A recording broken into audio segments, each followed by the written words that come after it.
Na última semana, o deputado Arthur Maia, relator da reforma da Previdência, apresentou um novo texto, readaptado, com alterações. Vamos entender hoje um pouco melhor do que se trata esse novo texto e se melhorou ou não para a sociedade. Estamos aqui com o Gustavo Lopes, membro da Comissão de Direito Previdenciário e Assistência Social da OAB Ceará. Tudo bom? Tudo bem. Bem-vindo.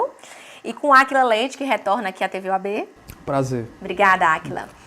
Fala de novo de reforma da Previdência, né? Cada mudança a gente quer trazer para poder tentar entender um pouco melhor. É muito complexo, de fato, Gustavo? Sim. Diariamente eu recebo muitas perguntas das pessoas perguntando de fato se essas propostas já estão valendo, se não estão, qual é a regra que vale para cada uma delas.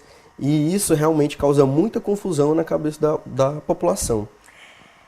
Tanto se pede reforma, né? A sociedade grita por reformas políticas, há muitos anos, né? Décadas. E aí a gente chega no momento em que estão se apresentando reformas. E a gente sente um pé atrás, né? As pessoas não querem reforma, querem reformas diferentes. Qual é a sua leitura sobre isso, Gustavo? Na verdade, não é que o povo pede a reforma previdenciária. A reforma previdenciária está sendo colocada como um meio de ajuste fiscal, para equilibrar as contas do governo.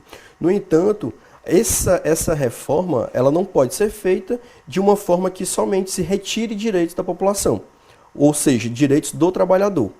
Do ponto de vista econômico, alguns defendem que a proposta deve ser feita, porém, ela está sendo feita de uma forma que somente retira direitos, ou seja, está diminuindo o acesso aos benefícios previdenciários. Consequentemente, você consegue diminuir a despesa. No entanto, se deixa de levar em consideração a receita que se tem. Então, a ideia do governo é justamente diminuir o acesso aos benefícios previdenciários para que se possa ter mais dinheiro sobrando, né, da Seguridade como um todo, da Seguridade Social, para que possa ser desviado para outros meios, outras fontes que o governo deseja pagar. A impressão é de fato essa, que a proposta é quase como algo unilateral, que só vai beneficiar o governo, a questão da reforma do reajuste da economia, mas as pessoas estão se sentindo prejudicadas por estarem perdendo direitos, né? Por estarem tendo mais limitações. E por isso, por tanta pressão popular que existiu, a gente viu que nessa semana foi apresentado aí uma nova proposta, o governo recuou um pouco da proposta inicial e apresentou essa nova proposta com algumas alterações. O senhor acha que essa pressão popular foi o que trouxe essa mudança, Gustavo? Sim, de fato, tivemos agora uma nova proposta, né? Uma atualização da proposta. O texto original previa algumas condições e, diante da manifestação popular, da manifestação, inclusive, de diversos deputados, de diversas entidades, né, o governo recuou um pouco para suavizar a proposta original. Então, nós tivemos aí a apresentação pelo relator de alguns pontos que foram modificados, ou seja, alguns direitos que estavam sendo retirados de uma certa forma, eles foram suavizados, ou seja, permanece a modificação, só que de uma forma mais branda. Ok. Fora alguns políticos que a gente já sabe, existem outras pessoas que defendem a reforma, né? E quais são as argumentações, Gustavo? Sim, tudo gira em torno do suposto déficit da Previdência. Os que defendem a reforma da Previdência, eles alegam que não existe equilíbrio entre receita e despesa e que, na verdade, o rombo da Previdência acaba ocorrendo porque as contribuições previdenciárias não são suficientes para garantir o custeio do sistema previdenciário.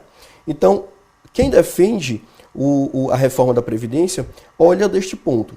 E quem defende que não há rombo na Previdência leva em consideração todas as fontes de custeio da Seguridade Social. Leva em consideração que a Previdência Social ela está inserida na Seguridade Social, que é composta por saúde e assistência, além da Previdência. Então, a Constituição Federal prevê diversas fontes de custeio. E quem defende a reforma da Previdência não leva em consideração todas essas fontes de custeio. E aí, de fato, se causa uma grande controvérsia. E, Gustavo, quais foram essas novas propostas que o governo trouxe nessa nova alteração que foi apresentada no Congresso? Quais foram os principais pontos que ele recuou? Bom, a idade mínima é o ponto crucial, né, dessa reforma. Inicialmente, o governo apresentou a proposta de igualdade de idade de 65 anos, tanto para homens quanto para mulheres. Ou seja, hoje, qual é a idade? Atual? Hoje não existe idade mínima. Para aposentadoria? Isso, com exceção da aposentadoria por idade, que é um modelo de aposentadoria, uma modalidade de aposentadoria. Você pode se aposentar por idade ou por tempo de trabalho Ou por hoje, tempo né? de contribuição. Nesse novo modelo, como é que seria? Nesse novo modelo, deixaria de ser 65 anos por idade, que existe hoje, existe 65 anos de idade para o homem e 60 para a mulher, o trabalhador urbano. Sim.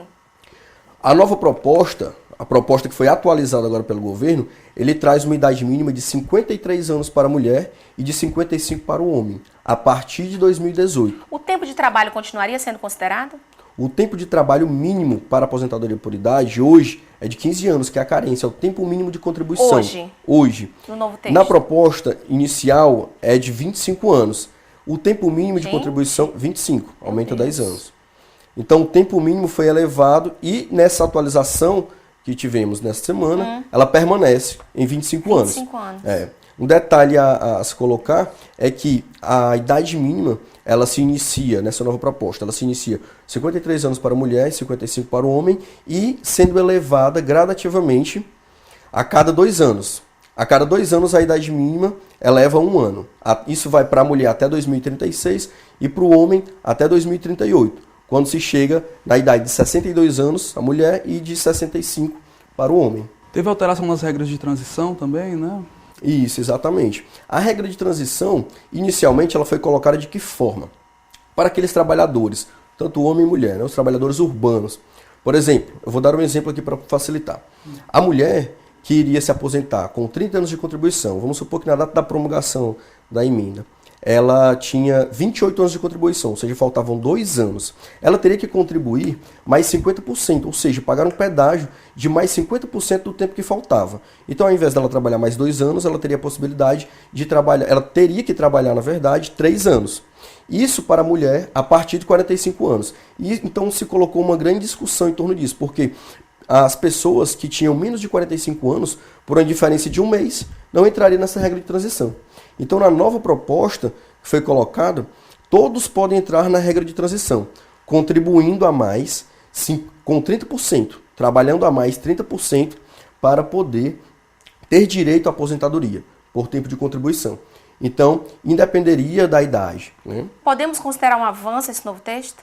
Sim, com certeza. Com certeza foi um avanço, porque se você for verificar, de fato, a proposta original ela coloca realmente grande obstáculo de acesso aos benefícios previdenciários e quando o governo faz esse recuo, em que pese ele diga que os termos não sejam esses, de recuo o governo não recuou, ele apenas suavizou, mas de fato há um recuo na proposta original e isso faz com que o acesso ao benefício não tenha tanta dificuldade como na proposta original. Vale destacar também que o próprio presidente Michel Temer já falou que o governo já recuou tudo que tinha para recuar. Teve esses avanços que você falou, Gustavo, que realmente foi representativo, a questão da idade principalmente, as pessoas estavam muito assustadas com essa idade de 65, então vai ter assim toda uma transição até chegar na idade que eles estão propondo, que não é mais 65 para a mulher, né? Vai ter 62 para a mulher. Mas ele já avisou que não tem mais como recuar depois disso. Essa é a proposta final do governo e aí agora a gente vai ter que esperar para ver se o texto vai passar no Congresso. Gustavo, bom ou ruim? Isso. Essa é a proposta final? Bom, em que pese ele diga que é a proposta final, na verdade ainda existe muita coisa para ser discutida. Né? A ideia de se apresentar essa proposta como é o final aqui, é a minha última proposta, são os últimos termos que eu coloco aqui. Eu imagino que não seja a proposta final, porque tem muita coisa que não foi discutida, né? Tem a questão do valor da aposentadoria, que não foi colocada aqui, né? Não tivemos a oportunidade, mas a questão do valor da aposentadoria ainda precisa ser muito melhor discutido. Né? Então, eu imagino que essa votação para maio ainda não vai ocorrer. Em maio não vai ocorrer. Pode ser uma pressão também, né? Essa proposta final, como se fosse uma pressão para passar logo. Ninguém ficar questionando mais. Mas tem muita Sim. coisa mesmo. E logicamente, quanto mais tempo se passa, mais questionamento você pode fazer e mais verdade pode vir à tona. Sim, em maio a gente volta aqui. Ok. Ok, Gustavo Lopes, membro da Comissão de Direito Previdenciário e Assistência Social. Obrigada. Muito esclarecedor, né? É um tema que a gente sempre fica muito curioso, né? E Áquila Leite, jornalista do Diário do Nordeste. Obrigada. Prazer. Obrigado. Você, obrigada por ter ficado com a gente aqui na TV OAB de hoje. Temos vídeos novos todas as segundas, quartas e sextas, sempre com assuntos voltados para a sociedade e para a advocacia. Curte nosso canal OAB CE na TV. Até a próxima. Tchau, tchau.